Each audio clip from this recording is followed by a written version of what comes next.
In 1993, we find out that my husband had cancer, and we had to go to Pretoria for treatment, and that's where I got saved.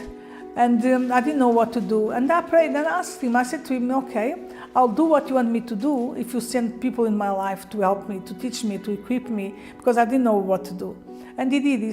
He put in my life wonderful people, and I learned from there. And asked the Lord, what can I do?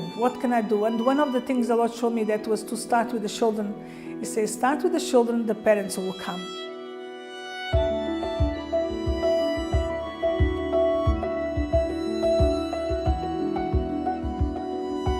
This is where Maggie Rose stay.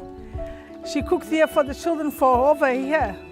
This is the place where she used to cook. Everything started here. I used to bring the food, and she will prepare a meal here for the children, and the kids will come and they'll get fed. She'll feed them all. That's where everything started, here at Section 19. And then from here, we moved to where the care center is now. Today we have the soup kitchen there, and where they're cooking, the mothers, they cook for the children. But that place used to be a big rubbish dump, and the shift, they give it to us, and we clean it and clean everything up. And last year we built the classroom. Today it's a wonderful place. We're trying to create that oasis for the children to be able to be safe, to stay safe.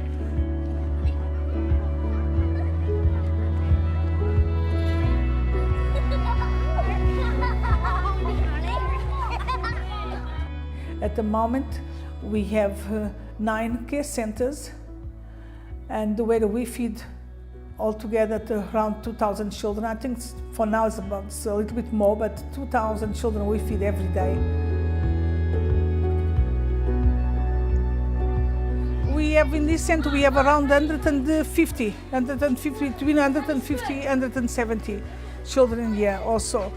As you can see, there's only a small number now. This is the preschoolers, and the others will come around 2 o'clock, 2:30. They come in to be fed. And we don't chase any child away. Everyone is welcome. And there's a lot of need because of the HIV in Swaziland. That's a high percentage of HIV. That's why we have lots of orphans and needy children. Some of them, they've been looked after by their grannies. In fact, here at Section 19, we have 3 children. They all HIV positive, and they're going to be the children we're going to take in our children's home. And there's some of those, just because of the HIV, and there's a lot of need, and lots of them, they don't even have parents. Some of them, the parents left them with their grandparents. The grandparents, they're old people. They don't have means of even looking after them. And it's a very bad situation that we face in Swaziland. The people we serve, and that's one of the things the Lord showed me from the beginning, that the people are going to be serving is going to be very much the needy. And the majority of the people, that I'll say 90% of our people, 95% of our people coming from a very poor areas, from squatter camps. And they need our help. Even for an example today, that was someone who was very sick. We had to send them to hospital because they don't even have money to be able to go to hospital or get medication. There's a very poor community where we stay. There's a lot of needy. Hello, Bobby. Good. You've got some food. You've got the medicine. Is he taking the medicine? Oh, he knows. He knows you. Okay. Yeah, he knows you. Yeah, he knows. He once went there to the church and he saw you preaching. Right? Yes. You must take all your medication. Tell him you must take all his medicine. One of the things that he showed me that was the church, was a children's ministry. That was soup kitchens, and also even he also spoken about to have hospice for the sick, to people to be able to look after people, for them don't have to die by themselves. And I believe that will still come to pass, that I trust the Lord that will be soon, because that's one of the biggest needs we have in Swaziland. We've been able to, through friends that loves the ministry and loves when they come and visit and they see what's happening, we've been able to put already, build fiber holes on there for them to have cleaner water. Some of those children, they were so sick, they didn't have no clean water. All the water they drink that comes with all the chemicals, they spray the sugarcane weed and it goes into the water is contaminated. And that's why we are so grateful that at least 5 of our care centers already has boreholes, and we trust the Lord that's 2 more coming. This is the water where they get the water for drinking. That's the same water they use for irrigation. That's why we found that children were so sick,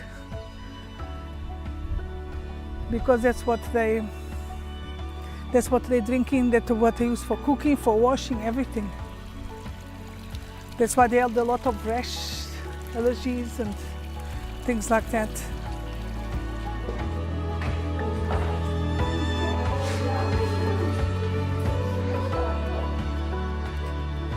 This is a beautiful classroom where the children can come and learn. Education is very important, and there's a great need for education for the children. That's in Swaziland, there is not really true free education. They still have to pay. Most of the parents, they don't have no money to pay. Their wages are very low, and that's why we're trying to provide some education and prepare them for their future.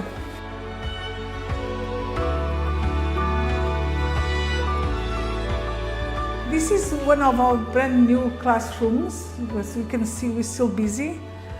This place is called Comba, where we also have a care center here. And this place also the same as Section 19 used to be a big rubbish dump here. But we already been feeding the children also for some time. And then the holders and the chief of this area gave us this piece of land, and that's where we start building. And you can see today that if we'll go just now and see the children, they have school still inside of the kitchen area.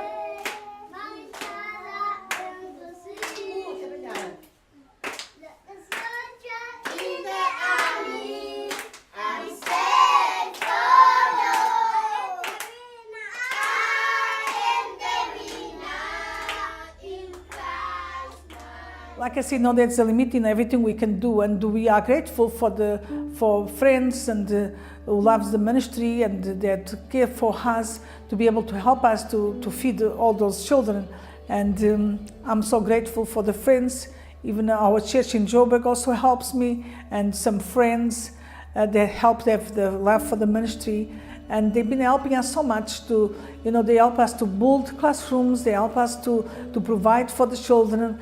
And that's why we're also looking for others to come alongside us and to work with us and to partnership with us. Like I said, at the moment we have the 9 care centers, and we pay a salary to teachers. We have teachers where they have to pay a salary. Some of the care centers, they have to have 2 teachers. The number of children is bigger.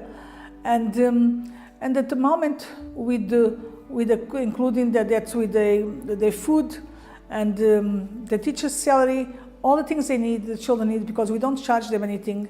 Everything they need that we, to support a child, in our currency, that's 60 rand, and that means $5 that we need for each child. That with $5 we can feed a child for a month, we can be able to educate them and provide for their needs with $5 a month. And if there's anyone, that's what we're looking for. If there's anyone who'd like to be partnership with us, and special to adopt a care point or adopt a child, that's what it takes. That's only $5 a month, and that will be able to feed and to educate a child. And we'll really truly appreciate that.